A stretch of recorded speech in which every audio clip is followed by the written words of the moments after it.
మీ మోకాల నొప్పులకు ఎటువంటి సర్జరీ లేకుండా ఎపియాన్ పెయిన్ క్లినిక్ అందిస్తున్న అత్యాధునిక చికిత్స.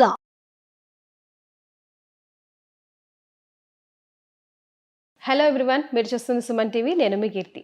క్యాన్సర్, వామ్మో పదం వింటేనే చాలా భయంగా ఉంది. చాలా ప్రామినెంట్ అండ్ చాలా కామన్గా వినిపిస్తున్న డిజీజ్ అయిపోయింది. అండ్ స్పెషల్గా ఈ వీడియోలో మనము అసలు haves and have nots of cancer disease, అంటే చాలా రకాల ఇన్ఫర్మేషన్ మనకి ఇప్పుడు మార్కెట్లో కనిపిస్తూ ఉంది. ఇది తినాలి, ఇది తినకూడదు, ఇదే తినాలి, దీనివల్ల వస్తుంది, దానివల్ల వస్తుందని. ఈ వీడియో ద్వారా మీకు గన్ షాట్ ఆన్సర్ దొరుకుతుంది. బికాస్ నా ఎదురుగుండా కూర్చున్నారు ప్రముఖ ఆంకాలజిస్ట్ డాక్టర్ మోహన్ వంశీ గారు. నమస్తే సార్. నమస్తే అండి. Sir, as I just said, చాలా మోస్ట్ కామన్ డిసీజ్ అండ్ చాలా ప్రామినెంట్ అయిపోయింది. ఆఫ్టర్ కరోనాతో అసలు ఎక్కడో విన్న దాని గురించి చాలా తరచుగా వింటున్నట్టుగా అనిపిస్తుంది sir. Different types of cancer అయినప్పటికీ కూడా గ్రాస్లీ అండర్ రిపోర్టెడ్ అండి, డెఫినెట్గా. సో ఈ ప్రాసెస్డ్ ఫుడ్స్ అన్నీ కూడాను హానికరం అండి. ఉదాహరణకి జస్ట్ సింపుల్ తీసుకుందామండి. మీరు రోజు మూవీ హాల్లో తినే పాప్కార్న్ని మైక్రోవేవ్ ఓవెన్లో వెయిట్ చేస్తారు. ఓకే. అప్పుడు అనేక రకాలైన ఆక్టనోయిక్ యాసిడ్స్ దాంట్లో ప్రొడ్యూస్ అయ్యి అవన్నీ లివర్ క్యాన్సర్కి, బ్లాడర్ క్యాన్సర్కి దారితీస్తాయి. తెలుసా మీరు రోజు మీ పిల్లలకు పెట్టే పాప్కార్న్లో ఇంత విషయం ఉందని? లేదు సార్. మీరు రోజు కూల్ డ్రింక్స్ తాగేస్తుంటాం. ప్రపంచంలో అందరికన్నా ఎక్కువ కూల్ డ్రింక్స్ తాగేది మన దేశమే. యునైటెడ్ స్టేట్స్ కన్నా, యూరోప్ కన్నా ఎక్కువ తాగేస్తున్నాం కూల్ డ్రింక్స్. అన్ని కూల్ డ్రింక్స్లో కూడా మీరు ఎన్నో రిపోర్ట్స్ వచ్చాయి. దాంట్లో పెస్టిసైడ్స్ అవశేషాలు ఉన్నాయి, అన్ని రకాల అవశేషాలు ఉన్నాయి. అవే కాకుండా కూల్ డ్రింక్స్లో హై షుగరీ కంటెంట్ ఉంటుంది. ఈవెన్ డైట్ డ్రింక్స్లో కూడా షుగర్ కంటెంట్ ఎక్కువే ఉంటుంది.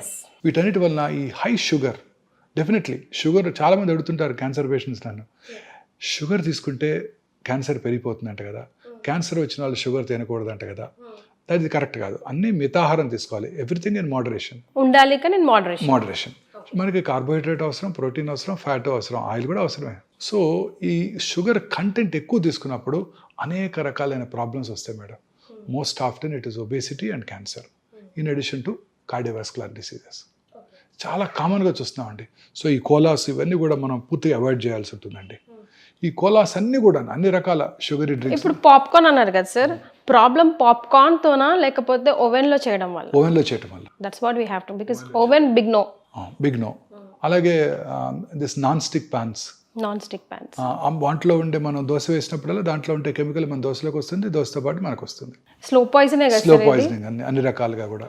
మైక్రోవేవ్ ఓవెన్స్, మన చేతులతో మనం తింటూ పిల్లలకు పెట్టేస్తాం. ప్లాస్టిక్ సెషెస్లో మనం స్టోర్ చేస్తున్నాము, ప్లాస్టిక్ కప్స్లో మనం తాగుతున్నాము కాఫీ. ఇవన్నీ కూడాను డెఫినెట్గా ప్లాస్టిక్, పొద్దున్నే లెగిస్తే plastic mug, plastic brush, synthetic toothpaste, వేడి నీళ్ళు ఆ ప్లాస్టిక్ బకెట్లో, ఆ ప్లాస్టిక్స్ మనలోకి వస్తున్నాయి. ప్లాస్టిక్ నానో పార్టికల్స్ అనేక రకాల ఫుడ్ పార్టికల్స్లో ఉంటున్నాయని సైంటిస్టులు రోజు చెప్తున్నారు. Food scientist, food safety authorities అనేక రకాలైన ఈ ప్లాస్టిక్ యూసేజ్. మార్నింగ్ లేవగానే కార్లోకి వెళ్తాము, కార్లోకి వెళ్ళగానే it's all full of plastic inside.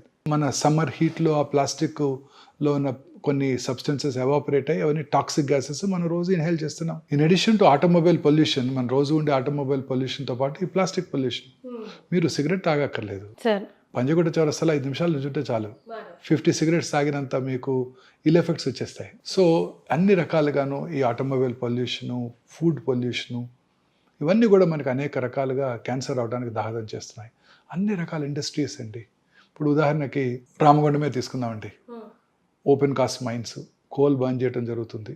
Thermal power plant vicinity 1 kilometre ఉన్న వాళ్ళందరూ కూడా క్యాన్సర్ వచ్చే అవకాశాలు ఎక్కువ ఉంటాయండి. ఫర్టిలైజర్ ప్లాంట్, గ్రానైట్ కింద అండర్ గ్రౌండ్లో, ఇవన్నీ కూడాను క్యాన్సర్ కారటానికి దోహదం చేస్తున్నాయండి. సార్ ఇవన్నీ అవాయిడ్ చేయలేమే కదా మనం? అన్ని అవాయిడ్ చేయలేము. సో మరి ఇంకేం చేయాలి? స్లోగా అనేక దేశాలు వీటిని అన్నింటిని అవాయిడ్ చేస్తున్నాయండి. ఇప్పుడు మనం చేస్తుంది, మన గవర్నమెంట్ కూడా is on the job that renewable energy. So ఇదంతా కూడాను అన్ని రకాల ఇన్సెంటివ్స్ ఇస్తున్నారు కదండి. సోలార్ ప్యానెల్స్ పెట్టుకుంటే ప్రతి హౌస్ మీద సోలార్ ప్యానెల్ పెట్టుకోవడానికి, సో దట్ ఫ్యూచర్లో థర్మల్ పవర్, అటామిక్ పవర్ పూర్తిగా అవాయిడ్ చేసుకోవడానికి, ఇవన్నీ కూడా మనకి యూస్ఫుల్ అవబోతున్నాయి. సార్ సిగరెట్ కన్నా ఫ్రెంచ్ ఫ్రైస్ తినడమే చాలా దారుణం అంటున్నారు సార్, దీని మీద మీ కమెంట్? అండ్ రీహీట్ ఫుడ్ కూడా. Yes, so reused oils, reheated foods, especially non vegetarian items, French fries, ఇవన్నీ కూడా డేంజరస్ అండి. I will just enumerate 7 white substances అండి. First one is white bread అంటే మైదాతో చేస్తారండి. ఇది వైట్ ఫ్లోర్ అంటే మైదానే. ఈ మైదా తయారీలో అనేక రకాలైన కెమికల్స్ వాడుతుంటారండి. ఆ కెమికల్స్ అన్నీ కూడా కార్సినోజెన్సే. అన్ని రకాల కెమికల్స్ కూడా కార్సినోజెన్సే. మైదా తయారీ అంతా కూడా కెమికల్ కార్సినోజెన్స్. సార్ కానీ మనకన్నా వెస్టర్న్ కంట్రీసే కదా సార్ వైట్ ఫుడ్ మీద ఈ మైదా స్పెషల్లీ బ్రెడ్స్ మీద ఎక్కువ అందుకే కదండి అక్కడ క్యాన్సర్స్ చాలా ఎక్కువనే అంటారు. ఇప్పుడు చూసాం కదా యునైటెడ్ స్టేట్స్. మరి ఇప్పుడు వాళ్ళు ఎలా డెవలప్డ్ అయ్యారు, మనం ఇంకా అండర్ డెవలప్ ఎందుకున్నాము? That is different. వాళ్ళు తీసుకునే ఫుడ్ ఐటమ్ వల్లే వాళ్ళ క్యాన్సర్స్ ఎక్కువ వస్తున్నాయి. ఇప్పుడు మీకు యునైటెడ్ స్టేట్స్లో 300,000 పాపులేషన్కి 1.9 మిలియన్ క్యాన్సర్స్, చాలా ఎక్కువ కదండి. చాలా. అర్బనైజేషన్ పెరిగే కొద్దీ క్యాన్సర్ ఇన్సిడెన్స్ పెరిగిపోతుంది. సో ఈ white flour, white rice is ఆ స్టేపుల్ ఫుడ్. అవునండి, దాని దంపుడు బియ్యం తింటాం బెటరు, హ్యాండ్ పౌండ్ రైస్, ఇవి చాలా 100 రెట్లు బెటరు. మా చిన్నప్పుడు కూడా దంపుడు బియ్యమే అందుబాటులో ఉండేది. సో మీరు చూసుంటుంది పిల్లలు కాబట్టి. సో దంపుడు white rice, white pasta, white potatoes even definitely. మీరు చెప్పారు ఇప్పుడే మీరు ఫ్రెంచ్ ఫ్రైస్ అని, they are very dangerous. Potato is a simple carbohydrate. చాలా మంది చెప్తుంటారు పొటాటోని కాంప్లెక్స్ కార్బోహైడ్రేట్ చేయొచ్చు అంట. పొటాటోని ముందుగా బాయిల్ చేసేసి దాన్ని ఫ్రిడ్జ్లో ఉంచేసేసి నెక్స్ట్ మార్నింగ్ దాన్ని కనుక తిన్నట్టయితే దాని కాంప్లెక్స్ కార్బోహైడ్రేట్ అయిపోతుంది, అంటే స్లోగా షుగర్ రిలీజ్ అవుతుంది. ఇవన్నీ కూడా డేంజరస్ అండి, అన్నీ వైట్. ఇంకా నేను లాస్ట్ చెప్పాల్సిన మోస్ట్ ఇంపార్టెంట్ ఏంటంటే white salt, white sugar and white light also. Light sir? White light definitely it affects us? Definitely. ఎలా? ఈ వైట్ లైట్లో పనిచేసే వాళ్ళందరూ కూడా, ఇప్పుడు మీరు రోజు గచ్చిబౌలి వస్తుంటే టాల్ టవర్స్ ఉంటాయి, ఆ టవర్స్ నిండా వైట్ లైట్ వెలుగుతూ ఉంటుంది. విమెన్ అండ్ మెన్ రాత్రంతా పనిచేస్తుంటారు ఈ బీపీఓ ఆఫీసెస్లో వాళ్ళ టైమింగ్స్కి. కరెక్ట్. సో వాళ్ళందరికీ కూడా క్యాన్సర్ వచ్చే అవకాశాలు చాలా చాలా ఎక్కువ. రాత్రిపూట మీరు ప్రశాంతంగా అర్లీగా భోజనం చేసేసి, మన పాత అలవాటు ప్రకారం సన్సెట్కి ముందే భోజనం చేసేసి చక్కగా 8కో 9కో పడుకొని నిద్రపోయి బెడ్ లైట్ కూడా పెట్టుకోకుండా, లైట్ వేసుకోకుండా పొద్దున్నే 5 గంటల లెగిస్తే మీ క్యాన్సర్ వచ్చే అవకాశాలు సగానికి సగం తగ్గిపోతాయి. అలా కనుక మీరు పడుకుంటే 1 o'clock 2 o'clock మెలటోనిన్ అనే హార్మోన్ ఉత్పత్తి అవుతుందండి. ఆ melatonin hormone it has a strong anti cancer properties. So ఆ టైంలోనే ఎక్కువ రిలీజ్ అవుతుంది. మనం అంతా కూడా రాత్రి లేట్గా ఇంటికి వెళ్తున్నాము, 9కో 10కో 11కో ఇంటికి వెళ్ళాక అప్పుడు డిన్నర్ చేస్తున్నాము, అప్పుడు మళ్ళీ టీవీ చూస్తున్నాము చాలాసేపు, ఆ తర్వాత పడుకునే ముందు ఆ బ్లూ స్క్రీను, మొబైల్ స్క్రీన్లో మెసేజ్లు, న్యూస్ చూసి అప్పుడు పడుకుంటున్నాం. It disturbs melatonin hormone production తగ్గిపోతుంది. వీళ్ళందరిలో క్యాన్సర్ వచ్చే అవకాశాలు ఎక్కువైపోతున్నాయి. అందుకే అర్బనైజేషన్ పెరిగే కొద్దీ క్యాన్సర్ వచ్చే అవకాశాలు పెరిగిపోతున్నాయి. ఈ ప్రాసెస్డ్ ఫుడ్స్ అన్నీ అవే కదండి.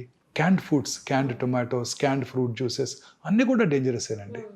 Fresh fruit juices, fresh fruits అవి కనుక తిన్నట్టయితే క్యాన్సర్స్ రాకుండా ఉంటాయి. సో మనం డెవలప్ అవుతున్నాము, అన్ని రెడీమేడ్ అని మనం అనుకుంటున్నాం, చకచకా జరిగిపోతున్నాయి. పొద్దున్నే వాడే సీరియల్ దగ్గర నుంచి అన్నీ డేంజరసే. మీరు వాడే ఆ పామాయిల్ సీరియల్ ఓపెన్ చేసి చూడండి, మీ పిల్లలకు పెట్టే సీరియల్స్, దాని చాకోస్, ఇంకేవో చాలా అంటాం, అన్ని కూడా క్యాండే, అన్నీ క్యాండ్ ఫుడ్సే. సరే ఇప్పుడు మనం అసలు తినకూడదని చెప్పాం కదా, అసలు లైక్ ప్రివెంటివ్ మెజర్స్లో తినాల్సినవి ఏమైనా సజెస్ట్ చేయగలమా? డెఫినెట్గా అండి. ప్రతిదాన్ని స్వాప్ చేసుకోవటమే మనం. వైట్ పాస్తా బదులు plant based legume based pasta, white rice బదులు దంపుడు బియ్యం, పొటాటోస్ బదులు different colourful vegetables, bell peppers, rainbow colours అంటారు, అన్ని కలరీ వెజిటబుల్స్, దొండకాయలు, బెండకాయలు, వంకాయలు, క్యాప్సికము, అలాగే bell peppers, yellow colour, red colour bell peppers, ఇవన్నీ వెరీ వెరీ హెల్దీ ఫుడ్స్. వీటిలో highest content of fibre, anti oxidants ఉంటాయి. ఈ యాంటీ ఆక్సిడెంట్స్ క్యాన్సర్ రాకుండా చేస్తాయి. సో కలర్డ్ ఫుడ్ ఐటమ్స్ అన్నీ కలర్ఫుల్గా ఉండాలి లైఫ్. ఇవే కలర్డ్ ఫుడ్స్ అంటే, ఇవి తినాలి. యానిమల్ ప్రోటీన్ బదులు plant protein, legumes, soya, rajma, chole, chana. మన Indian food is very rich food అండి. మనం తినే పెసరట్టు, మూంగ్ దాల్, గ్రీన్ గ్రామ్తో చేసే pesarattu very rich food. White rice బదులు ఇడ్లీ, వైట్ రైస్ బదులు బ్రౌన్ రైస్తో చేసుకుందాం, లేదా పార్బాయిల్డ్ రైస్తో చేసుకుందాం, లేదా ఓట్స్తో ఇడ్లీ చేసుకుందాం.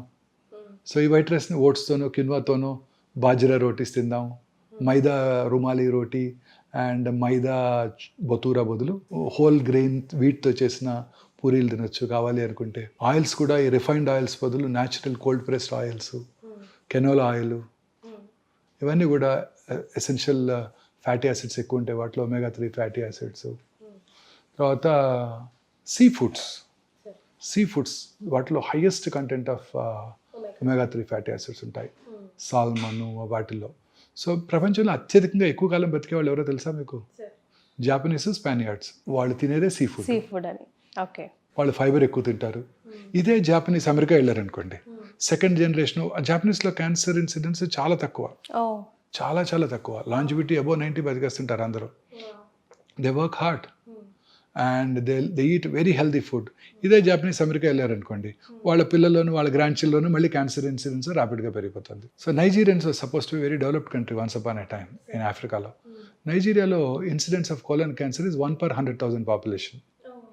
అదే న్యూయార్క్ సిటీలో 200 per 100,000 పాపులేషన్, 200 times ఎక్కువ. ఇదే నైజీరియన్స్ అమెరికా వెళ్ళి సెటిల్ అయిపోయారు అనుకోండి, వాళ్ళలో మళ్ళీ ఆ క్యాన్సర్ ఇన్సిడెన్స్ కూడా ర్యాపిడ్గా పెరిగిపోతుంది. సో లైఫ్ స్టైల్ డిజార్డర్ అని క్లియర్గా కనిపిస్తుంది. అర్బనైజేషన్ పెరిగే కొలది క్యాన్సర్ ఇన్సిడెన్స్ ర్యాపిడ్గా పెరిగిపోతుంది.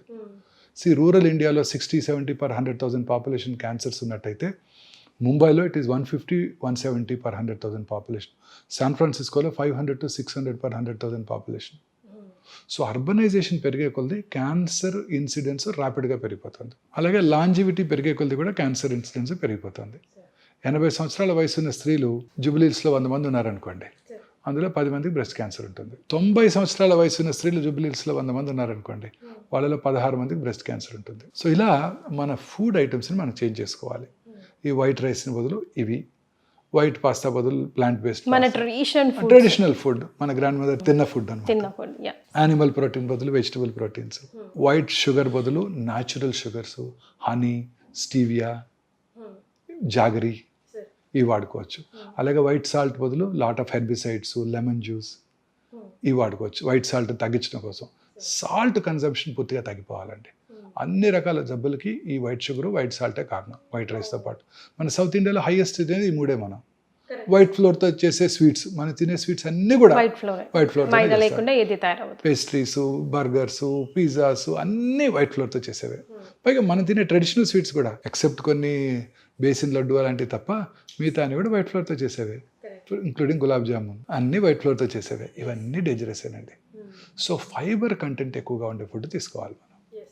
ఇదే తీసుకున్నట్టయితే డెఫినెట్గా మనం క్యాన్సర్ రాకుండా చేసుకోవచ్చు. మన పిల్లలు ఎప్పటి నుంచే ప్రమోట్ చేయాలి, మన గ్రాండ్ చిల్డ్రన్ పిల్లల్లోనూ ఇప్పటి నుంచే ప్రమోట్ చేయాలి ఈ హ్యాబిట్స్. కోలాస్ని అవాయిడ్ చేయటం అన్నీ పూర్తిగా ఇప్పటి నుంచే మన స్కూల్స్లోనూ. It should be an educational item. Cancer is go to an epidemic proportion now. మన population 1.453 billion. ICMR Indian council for medical research New Delhi వారి ఎస్టిమేట్ ప్రకారం సంవత్సరానికి 1.45 million క్యాన్సర్ కేసెస్ భారతదేశంలో డయాగ్నోస్ చేయబడుతున్నాయని అంచనా వేశారు వాళ్ళు. బట్ చైనాస్ పాపులేషన్ మన పాపులేషన్ కన్నా ఒక 200,000 తక్కువ, 1.422 billion. కానీ చైనాలో ఎన్ని క్యాన్సర్సో తెలుసా అండి? 4.8 million న్యూ క్యాన్సర్ పేషెంట్స్. అంటే మనకన్నా 4 times వాళ్ళు మనకన్నా హెల్దీ డైట్ తింటారు, వాళ్ళ లాంజివిటీ ఎక్కువ, వాళ్ళు అసలు ఈ అర్బన్ ఏరియాస్ తక్కువ. ఇవన్నీ కూడా మనం చూసే క్యాండ్ ఫుడ్స్ ఏవి అక్కడ అవైలబుల్గా ఉండవు 80% ఆఫ్ చైనాలో. అయినప్పటికీ చైనాలో cancer incidence 4.8 million new cancer patients per annum. అలాగే యునైటెడ్ స్టేట్స్ పాపులేషన్ తీసుకుందాం, 340,000 అంతే, మనలో 1/4. కానీ వారిలో క్యాన్సర్స్ ఎన్నో తెలుసా అండి? సంవత్సరానికి 1.9 million. మంది 1.4 అయితే వాళ్ళు 1.9 million. సో మనమే కొంచెం బెటర్ ప్లేస్లో ఉన్నామంటారు? కాదు, మనం grossly under reported. Cancer is not a notifiable disease. వాళ్ళు మార్నింగ్ నేను ఓపీలో కరోనా కేసు చూశాను అనుకోండి, ఇమీడియట్గా నేను బైలా మున్సిపల్ అథారిటీస్కి మన వెబ్సైట్లోనూ అప్లోడ్ చేయాల్సి ఉంటుంది. క్యాన్సర్ మనం చూస్తే ఎవరికి మనం ఇన్ఫార్మ్ చేయాల్సిన అవసరమే లేదు. సో గ్రాస్గా క్యాన్సర్ పేషెంట్స్ని అండర్ రిపోర్ట్ చేయడంతో మన క్యాన్సర్ ఇన్సిడెన్స్ మనకు తక్కువగా కనబడుతుంది. మనం చూసేదానికన్నా చాలా ఎక్కువ క్యాన్సర్ ఇన్సిడెన్స్. మనం ఇంకా నోటిఫైబుల్ డిసీజ్ కాదు. గవర్నమెంట్ కనుక పాపులేషన్ బేస్డ్ రిజిస్ట్రీస్ అన్ని చోట్ల ఎస్టాబ్లిష్ చేసినట్టయితే మనకు తెలుస్తుంది. హార్డ్లీ 5 పాపులేషన్ బేస్డ్ రిజిస్ట్రీసే మన ఇండియాలో ఉన్నాయి. వాటిని బట్టి వాళ్ళు they are taking them into account and telling that this is the probable incidence of cancer. Grossly under reported ma'am. ఇంకా మనం అనుకున్న దానికన్నా చాలా ఎక్కువ క్యాన్సర్ కేసెస్ భారతదేశంలో డయాగ్నోస్ చేయబడుతున్నాయి. లాంజివిటీ పెరుగుతోంది. భారతీయుల లాంజివిటీ సగటు ఆయుర్దాయం 70 సంవత్సరాలు దాటేసింది మెన్లోను స్త్రీలలోను. క్యాన్సర్ ఇన్సిడెన్సే పెరుగుతుంది రోజు రోజుకి. సార్ మరి ఎలా సార్ వీటిని తగ్గించడం? ప్రివెన్షన్ మెజర్స్ ఏం తీసుకోవాలంటారు? Most important preventive measure lifestyle changes. మనం తీసుకునే ఆహారం, మనం తీసుకునే అన్ని రకాల ఆహార పదార్థాలు కూడా క్యాన్సర్ కారకాలుగా ఉంటున్నాయి. ఇప్పుడు మనం తీసుకునే ఫుడ్, భారతదేశంలో క్యాన్సర్ ఇన్సిడెన్స్ అన్నిటికన్నా పంజాబ్ రాష్ట్రంలో ఎక్కువ. కారణం ఏంటంటే వాళ్ళు మొదటగా ఫర్టిలైజర్స్, పెస్టిసైడ్స్ వాడింది వాళ్ళే. ఓకే. హైయెస్ట్ ఈల్డ్ కోసం గ్రెయిన్స్ దీనికోసం వాళ్ళు ఫెర్టిలైజర్స్ పెస్టిసైడ్ వాడింది వాళ్ళే. అందువల్ల అక్కడ అంతా కూడా గ్రౌండ్ వాటర్తో సహా అంతా కలుషితం అయిపోయాయి. ఇప్పటికి కూడా వాళ్ళు 2 crops, 1 రైస్ 1 వీట్ క్రాప్ ఉంటుంది. వాళ్ళకి మనలాగా తుఫాన్లు ఉండవు, చక్కటి క్రాప్ వస్తుంది. Richest state in the country. So richest state obviously they eat rich food, lot of fatty food, processed meats, processed foods, alcohol, drugs, in addition to fertilisers, pesticides. No wonder పంజాబ్లో cancer incidence చాలా ఎక్కువగా ఉంది.